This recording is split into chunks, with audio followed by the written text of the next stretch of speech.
Have to be a fan of Chris Algieri because he's got a pretty solid resume when you look at his fight against Emmanuel Taylor. Emmanuel Taylor fought Adrian Broner, pretty good fighter. He fought Ruslan Provodnikov. He fought Manny Pacquiao on HBO pay-per-view. He fought Amir Khan, and now he's fighting Erick Bonet, a fighter 16-2 with 8 KOs, who gave Sean Porter some problems. And yes, he was a late replacement for Kareem Mayfield. I covered that fight, if I'm correct.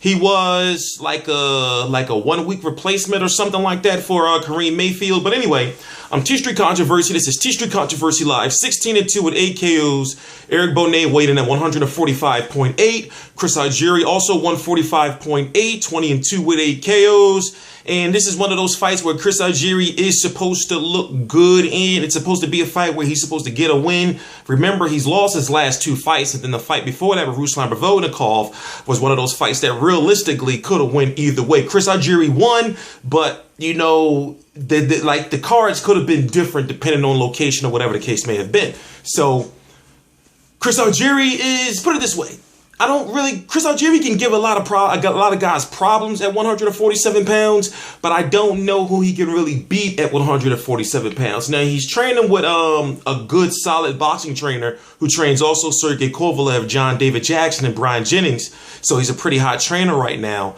And what we've seen him do with Chris Algieri is he turned Chris Algieri into an aggressive pressure fighter with some boxing ability and, you know, a nice solid chin under him. Chris Algieri has a chin. I mean, he took some major shots from Ruslan Provodnikov and Manny Pacquiao and kept getting back up. So, you know, it's not about the chin. And also, you know, being a former kickboxer, they're known for having great chins.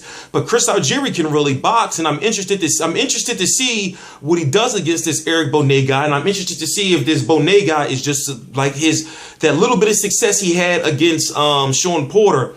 I want to see if that was just really a fluke, because it'll be interesting to see if, well, I keep saying that, to see if Chris Algieri gets the knockout. You know, that's what I'm looking for. I'm looking for what Chris Algieri is going to show up. Is it going to be a Chris Algieri that's going to go out there and try to look super impressive and get the knockout? Because he did look impressive against Amir Khan, trying to knock Amir Khan out. I also want to see if Chris Algieri is going to go out there and maybe be, you know, the boxer mover that he was against Ruslan Provodnikov, and he tried to be against Manny Pacquiao. But 145.8, 145.8 for both fighters. I don't know where Chris Algieri goes from here. You know, this is a fight that he's supposed to win. Of course, if you don't know, he was offered the Errol Spence fight. I can understand why he didn't take that fight, going up against a young, you know, good prospect, and he hasn't even had a win, a significant good win since the Emmanuel Taylor fight. You know, like a good solid win that was undisputed since the Emmanuel Taylor fight. So I can understand where he's going against, you know, getting a guy that gave Sean Porter problems. Maybe, you know, he might fight Sean Porter or somebody like that in the future.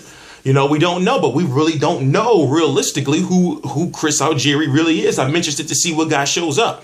I'm hoping that he looks impressive, because then it'll make me think like, oh, okay, him with John David Jackson would give some people some problems. For example, I wouldn't mind seeing a Chris Algieri versus a Timothy Bradley.